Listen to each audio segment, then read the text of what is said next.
Hello, my name's Connor Holland. I was asked a question the other day, what is the Ryder Cup? I answered by saying it's a golf tournament comprised of the best golfers in the world, made up of two teams, United States and Europe. This golf tournament happens every 2 years and it alternates between United States soil and Europe. This last 3 weeks ago, um, it was in Minneapolis at Hazeltine Golf Club, which the Americans took the cup from Europe, which they had for 4 years. Today, I will be talking about three main things making up the Ryder Cup: how players are selected, the format of the event, and then some brief history on the Ryder Cup. First thing I'll be talking about is how the teams are selected.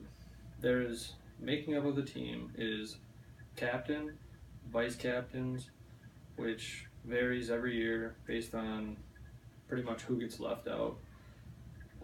There's 12 main players on the team, and 9 of them are automatic picks, which are based on point standings and world golf rankings.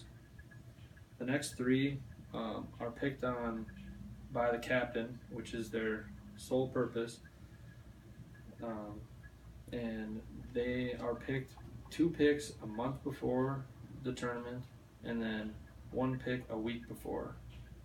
I have a picture of the 2 captains, Davis Love III on the left, and then Darren Clarke on the right, holding the Ryder Cup trophy, which is made out of solid gold. Um, so the U.S. and Europe, they have a little different philosophy for how they select, but mainly it's 9 automatic picks. Just the criteria for the automatic picks is a little different between the two. But the 9 automatic picks, and then 2 a month prior for captain's picks, and then 1 week prior to see really who's playing the best, and normally who wins the latest event. Um, my second point was how the tournament works and how each day of the 3-day event is formatted and laid out. Days 1 and 2 are the same. They both have 36 holes and are broken down by best ball and alternate shot. Best balls in the mornings and alternate shots in the afternoon.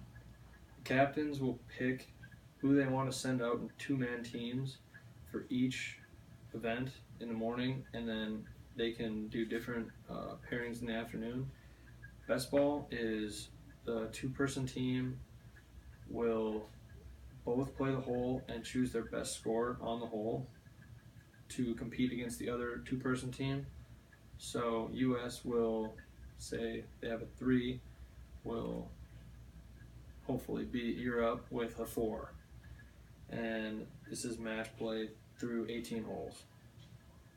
The alternate shot is self-explainable. It's one player alternates the entire round throughout the 18 holes, and they add up the scores at the end, or for match play again.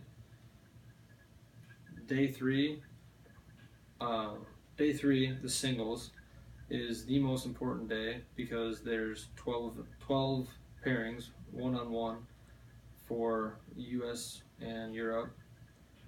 The captains get to pick the order of the players they want to send out, so they normally can choose to front load it or back load it based on what they're feeling. But the thing was that the US got this year in Minneapolis was the home field advantage, which Europe sends in their picks prior. So US gets a big, help with matching the players that they want to play, which is a big part of it. My third point is the history of the Ryder Cup, which has been played 38 total times, alternating every 2 years. The US has won 25 to Europe's 13, but Europe has won 8 of the last 11. So they're really playing well the last years. The other big part of the Ryder Cup is that the team clothing has been huge lately, and this is just some fans wearing some stuff at Hazeltine. They really get into it, and as does the team. They make their own uh, clothes, and it gets pretty rowdy. Um, the Ryder Cup is a very big worldwide event that I hope that you guys learned a great deal about. How teams were selected, the format of the event, and the history are all important pieces.